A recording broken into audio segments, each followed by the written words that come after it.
क्यों मिलता है इनको? तो एक झटके में इन सबने प्रिवी पर्स खत्म कर दिए। आज वही एमपी क्या कहते हैं, हमारी तनख्वाह बढ़ाओ, हमारा टीए बढ़ाओ, हमारा डीए बढ़ाओ, हमारा एचआरए बढ़ाओ, हमारे अलाउंसेस बढ़ाओ, और पेट नहीं भरता, कितना खाते हैं आपको अंदाजा नहीं है। एक एक एमपी की तनख्वाह पर इस देश में प्रति व्यक्ति 2.5 लाख रुपए खर्च होता, आपकी जेब से, मेरी जेब से।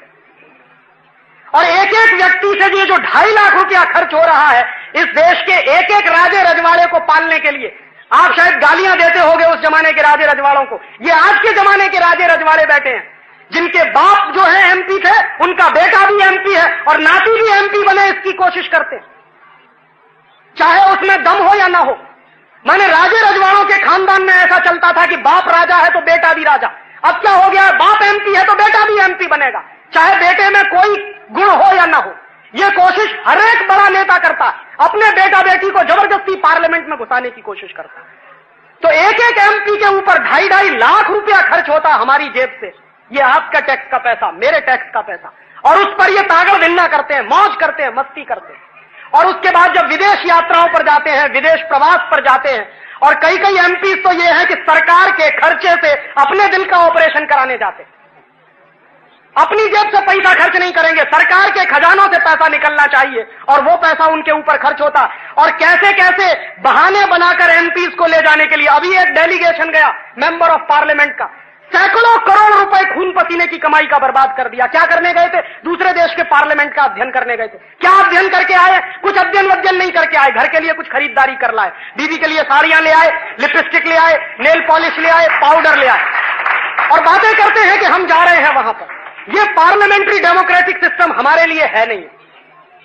और उसी पार्लियामेंट्री डेमोक्रेटिक सिस्टम, और इसमें एमपीज के साथ अगर हिंदुस्तान की सभी असेंबलीज के एमएलए की तनख्वाह अगर आप जोड़ दें तो ये 2.5 लाख रुपया जानते हैं कितना बैठता? 5.5 लाख रुपया। और ये 5.5 लाख रुपए में अगर हिंदुस्तान की पार्लियामेंट की चलने वाली एक एक मिनट की कार्यवाही को जोड़ दें तो ये रुपया 10 लाख के आसपास बैठता है। प्रति व्यक्ति 10 लाख रुपया खर्च होता है इस देश की बांझ और वैश्या पार्लियामेंट को चलाने के लिए। ये है इस देश का पार्लियामेंट्री डेमोक्रेटिक सिस्टम। और वहां बैठ के होता क्या है? कुछ नहीं होता है सिवाय एक काम के, जब मन में आया वॉकआउट करो, जब मन में आया हल्ला मचा दो।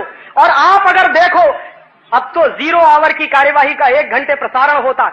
आपको लगता है कि ये पार्लियामेंट हिंदुस्तान के किसी मॉन्टेसरी स्कूल के बच्चों की क्लास से ज्यादा बेहतर है, जहां बच्चे आपस में लड़ते हैं, एक दूसरे को तू मैं करते हैं, एक दूसरे को गालियां देते हैं, उससे ज्यादा बेहतर आपको लगता है पार्लियामेंट का स्टेटस है? जिस तरह से झगड़े होते हैं, जिस तरह से तू मैं होती है, और जिस तरह से एक दूसरे की धोती उतारने का काम करते हैं वहां पार्लियामेंट में, आप सोच सकते हैं ये इस देश के एमपीज हैं। और आप वहां की तो बात छोड़ दीजिए, मेरे उत्तर प्रदेश में तो एक दिन ये हो गया कि माइक उठा के पटक के दूसरों के सिर पे मारा। इन लोगों ने ये किया, पेपर वेट उठा के मारा, पटक के सिर फट गए लोगों। ये मेरे यहां हुआ उत्तर प्रदेश में। और बिहार की असेंबली में तो रोज यही दृश्य रहता, कब पेपर वेट उठा के दूसरा जो है दूसरे के खोपड़े पर मार देगा, कुछ पता नहीं। माने हम जो है लाखों रुपया, 10 लाख रुपया खर्च करते हैं एक एक एमपी पर, और इस पार्लियामेंट की एक एक मिनट की प्रोसीडिंग्स पर। वो पार्लियामेंट हमको देता क्या? वो पार्लियामेंट सिवाय एक काम करने के कुछ नहीं कर रहा। देश बेचो और देश बेचो। India is on sale. Hindustan की आजादी के 50वें सालगिरह पर हमने हिंदुस्तान को बेचने के लिए खोल दिया। ऐसे इस देश की स्वर्ण जयंती मनाई जा रही है, आजादी। और ये समझौते पता है कैसे होते हैं? आपने कभी कभी देखा होगा टेलीविजन पे, हमारे प्रधानमंत्री दूसरे देश के प्रधानमंत्री से मुस्कुराते हुए हाथ मिलाते। वो एक फाइल उनके हाथ में पकड़ा देता, वो दूसरी फाइल उनके हाथ में पकड़ा देता, देश बिकने का समझौता हो जाता। फाइल में अंदर क्या लिखा हुआ है कभी खोलकर आपको नहीं दिखाया जाता,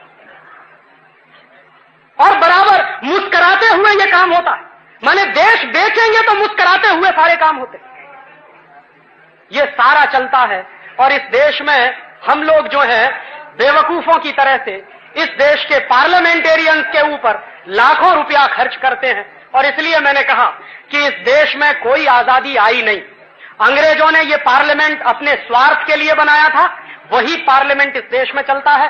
अंग्रेजों ने अपने स्वार्थ के लिए जो कानून बनाए थे वो कानून चलते हैं। अंग्रेजों ने अपने स्वार्थ के लिए जो संविधान दे दिया वो संविधान चलता है। और अंग्रेजों ने अपने स्वार्थ के लिए जो अर्थव्यवस्था बनाई वही अर्थव्यवस्था चलती है। और हम सबको जानते हैं क्या कहा जाता है, देश का विकास हो रहा है। इतना बड़ा भ्रम कभी हुआ नहीं इस देश को, विकास हो रहा है। इस विकास के पैमाने क्या हैं जरा देखिए। विकास का माने क्या, 1947 में जब आजाद हुए तो इस देश के ऊपर एक नए पैसे का विदेशी कर्ज नहीं था। और अब कितना विकास हो गया है, अब विकास हो गया है कि हिंदुस्तान का प्रत्येक बच्चा 8,500 रुपए का कर्जदार हो गया। ये विकास हो गया इस देश में। पहले एक नए पैसे का कर्जा नहीं था, 200 साल अंग्रेजों ने लूटा तो भी हमारे ऊपर एक नए पैसे का कर्जा नहीं था। और अब 50 साल की आजादी के बाद इस देश के बच्चे बच्चे को हमने कर्जदार बना दिया। ये विकास हुआ। विकास की दूसरी परिभाषा मैं आपको देता हूं, कितना विकास हुआ। हिंदुस्तान जब 1947-48 में आजाद हुआ तो सारी दुनिया में जितना एक्सपोर्ट होता था, जितना माल बिकता था, जितना ट्रेड चलता था, उस ट्रेड में हिंदुस्तान का हिस्सा 2% था, 2% था। और आज 1997 में सारी दुनिया के ट्रेड में हिंदुस्तान का हिस्सा घटकर 0.4% रह गया। इतना विकास हुआ।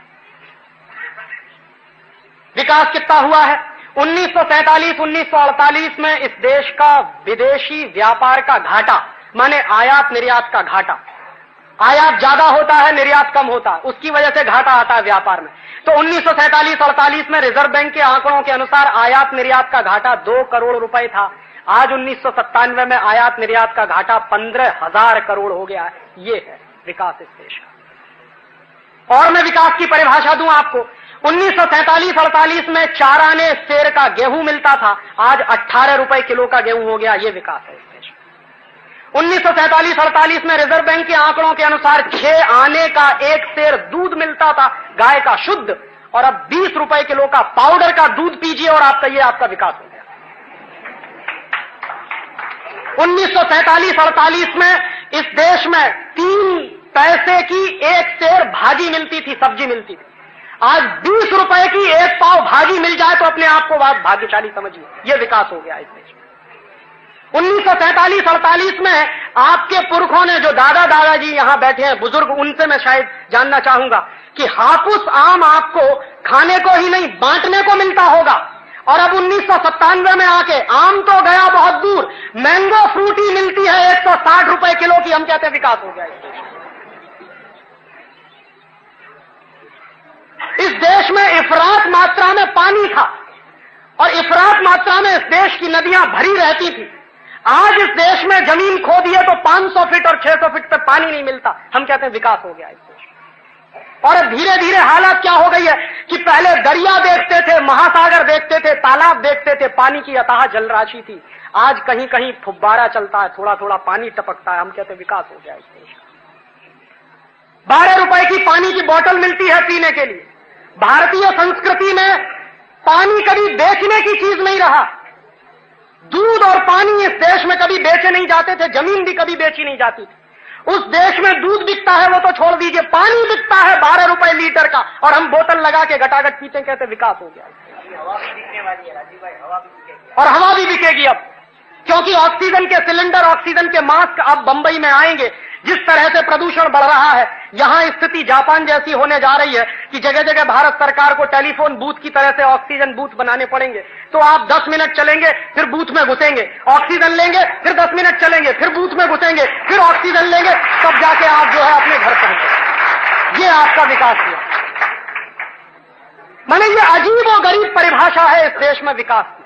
और इस विकास का मापदंड क्या है, यही मेरे समझ में नहीं आता। इस देश के विकास में जानते हैं क्या होता, पानी इस देश में पेट्रोल से ज्यादा महंगा बिकता, और हम कहते हैं देश का विकास। और उसका हिसाब लगा लीजिए, पेप्सी कोला, कोका कोला 8 रुपए की बोतल बिकती है, 300 मिलीलीटर पानी है। उस पानी में कुछ नहीं है, कार्बन डाइऑक्साइड मिलाया हुआ। दुनिया का सारा विज्ञान हमको यह सिखाता है कि कार्बन डाइऑक्साइड शरीर के बाहर निकालना चाहिए। हम पानी में मिलाया हुआ कार्बन डाइऑक्साइड घटाघट पीते और कहते हैं साहब हमारी तो तरक्की हो गई, हमारा तो विकास हो गया, क्योंकि कार्बन डाइऑक्साइड पी रहे। विज्ञान कहता है कार्बन डाइऑक्साइड बाहर निकालो।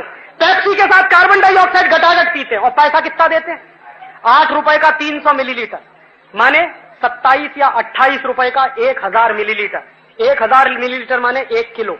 1 किलो पानी है 28 रुपए का और 1 किलो पेट्रोल है 25 रुपए का। यह विकास है। बाजार में जाइए, ₹5 ₹6 लीटर का दूध खरीदती है। और इन दोनों कंपनियों के 14 कारखाने हैं पूरे देश में। एक कारखाने में एक दिन में 30,000 लीटर दूध बर्बाद करते हैं ये दोनों कंपनी, और करोड़ों लीटर दूध बर्बाद करती हैं ये दोनों कंपनी। जिस दूध को ₹5-6 लीटर में खरीदती हैं गांव के किसान से, उसी दूध का चॉकलेट बनाती हैं तो बिकता है ₹180 किलो। चॉकलेट कैडबरीज का, माने ₹180 किलो। तो बादाम की बर्फी नहीं मिलती, बादाम की बर्फी से महंगी चॉकलेट बिकती है जिसमें जहर मिलाया हुआ है निकिल और क्रोमियम का। माने जहर जो है बादाम से महंगा बिकता है और हम कहते विकास हुआ है। ये अजीब परिभाषाएं हैं हमारे विकास में। और दोस्तों, सच मायने में कोई विकास नहीं हुआ है, विनाश हुआ है इस देश का। और ये विनाश जानते हैं कैसा हुआ? आप एक बाजू में देखते हो, राजीव भाई को पूछोगे कि राजीव भाई CLO कार दौड़ती है, मारुति दौड़ती है, 5 स्टार होटल बन गए, इतने बड़े बड़े फ्लाईओवर बन गए, इतनी चमक दमक हो गई है बंबई में, केंटकी फ्राइड चिकन आ गया, मैकडॉवेल आ गया, तो क्या ये सब बेवकूफी है? और मैं आपको यही कहने आया हूं कि ये जो कुछ आप देखते हैं ये सब उधार का विकास है। कर्जा लिया है और उस पर से ये हुआ, और ये कर्जा आपको चुकाना पड़ेगा। और कर्जा चुकाने की औकात अब भारत सरकार की खत्म हो गई है। जानते हैं क्या होता है? हर साल भारत सरकार पिछला कर्ज चुकाने के लिए नया कर्ज लेती है। इस साल क्या स्थिति है? 60,000 करोड़ रुपए का ब्याज चुकाना है। कर्ज चुकाने की तो बात छोड़ दी। और इस देश के बजट की हालत देखिए कि विकास का माने क्या। भारत सरकार के नेशनल बजट में, जो एक साल का करीब 2 लाख करोड़ के आसपास का, 2 लाख करोड़ के नेशनल बजट में 60,000 करोड़ रुपया सिर्फ विदेशी कर्जे का ब्याज चुकाने में खर्च होता।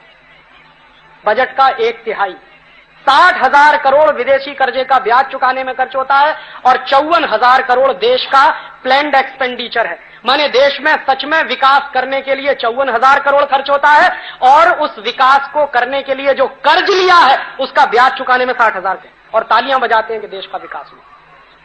और क्या होता है? जिस दिन भारत सरकार को वर्ल्ड बैंक और IMF से कर्ज मिल जाता, उस दिन हिंदुस्तान के सारे बड़े अखबारों में, माफ करेंगे 2 अखबार वाले यहां बैठे, सारे बड़े अखबारों में मोटी मोटी हेडलाइन कि एड इंडिया कंसोर्टियम से $5.6 बिलियन मिलने जा रहा है, $10 बिलियन मिलने जा रहा है, $15 बिलियन मिलने। माने ये नेशनल न्यूज बनती है। जो शर्म की बात है हमारे लिए, वो नेशनल न्यूज बनती है। मीडिया में बैठे हुए लोगों के दिमाग का विकास भी इतना हो गया कि जिस पर संपादकीय आने चाहिए थे शर्म के कि इस देश पर विदेशी कर्ज बढ़ता जा रहा है, उन अखबारों में इतनी बड़ी बड़ी हेडलाइन की खबरें छपती हैं। और अखबारों में खबरें छपती हैं वो तो एक बाजू में, पार्लियामेंट में ताली बजा बजा के स्वागत होता है कि आज हमको विदेशी कर्ज मिल गया, स्वागत होता है। और जानते हैं इस सरकार का चरित्र क्या?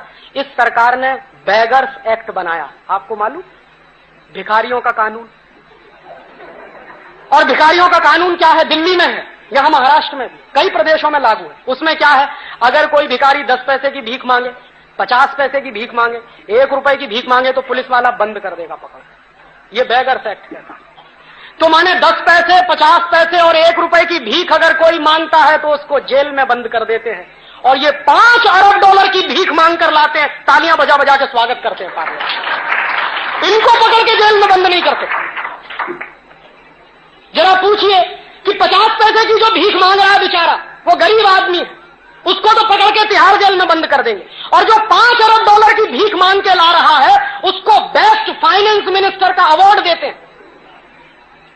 ये इस देश की कम नसीबी।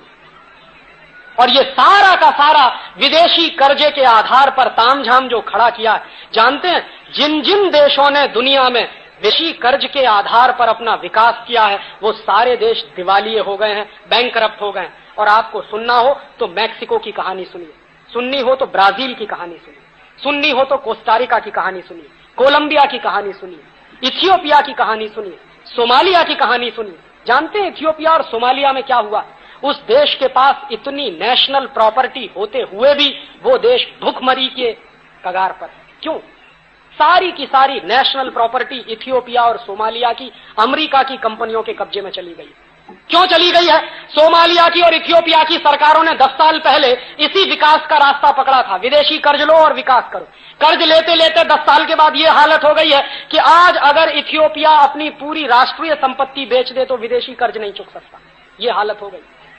सोमालिया अगर अपनी पूरी संपत्ति बेच दे तो उनके ऊपर जितना विदेशी कर्ज हो गया वो चुक नहीं सकता। तो इन देशों ने जो रास्ता पकड़ा था उधार लेकर विकास करने का, वही रास्ता हमने पकड़ा। और जानते हैं धीरे धीरे हमारी हालत भी वही हो रही है। अगर भारत सरकार की नेट इनकम का हिसाब में लगाऊं तो जितनी कुल आमदनी है वो कुल आमदनी का करीब 60% विदेशी कर्जे का ब्याज चुकाने में खर्च होता है। भारत सरकार की कुल आमदनी 1,10,000 करोड़ की है और 60,000 करोड़ रुपया खर्च करती है विदेशी कर्जे का ब्याज चुकाने में। ये चल रहा है इस देश में। और बजट बनता कैसे? अभी आ रहा है बजट, वो बनता कैसे उसको समझ लीजिए कि बजट का सबसे बड़ा हिस्सा विदेशी कर्जे का ब्याज चुकाने में खर्च हुआ। उसके बाद 20,000 करोड़ रुपया सरकार के कर्मचारियों की तनख्वाह देने में खर्च होता और उस 20,000 करोड़ के बाद लगभग 5 से 6,000 करोड़ रुपया पेंशन देने में खर्च होता। उसके बाद भारत सरकार का जो रक्षा मंत्रालय का बजट है वो 20-22,000 करोड़ का उसमें चला जाता और उसके बाद जो कुछ बचा है वो सब नॉन प्लैन्ड एक्सपेंडिचर में चला जाता है। प्लैन्ड एक्सपेंडिचर से कई गुना ज्यादा नॉन प्लैन्ड एक्सपेंडिचर है, माने जहां सच में पैसा लगना चाहिए वहां पैसा लगता नहीं है और जहां पैसा नहीं लगना चाहिए, कम होना चाहिए, वहां सबसे ज्यादा पैसा खर्च होता है और वो बराबर घाटा चलता रहता है। तो उस घाटे को पूरा करने के लिए क्या करते हैं? या तो नोट छापते हैं और नोट छापने से काम नहीं चलता है तो हिंदुस्तान की सरकार फिर विदेशों से कर्ज लेके आती है। और अब की बार तो सरकार ने अद्भुत फैसला किया है आपको लूटने का। जानते हैं क्या किया?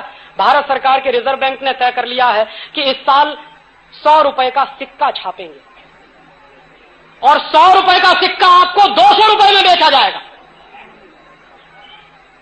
जरा सोचिए, ये आजाद हिंदुस्तान के बनने वाले नियम है कि 100 रुपए का सिक्का बनेगा, वो आपको बेचा जाएगा 200 रुपए में, माने हर एक आदमी की जेब से 100 रुपया निकाला जाएगा। ये सरकारें लूटने का काम कर रही हैं, ये सरकारें हैं हमारी। ये तो डकैत हैं, चोर हैं, उचक्के हैं, लुटेरे। इनको सरकार कहना तो सरकार शब्द की तौहीन करना है मेरे हिसाब से। और अंग्रेजों ने दोस्तों जितना नहीं लूटा है इस देश को, उससे ज्यादा लूट पिछले 50 साल में इस देश की हुई। इसी देश के कुछ बड़े अर्थशास्त्रियों में, जिनमें प्रोफेसर एस.के. गोयल और ब्रह्मानंद जैसे लोग हैं, उनके कुछ रफ एस्टीमेट हैं। मैं एक दिन हिसाब लगा रहा था कि ईस्ट इंडिया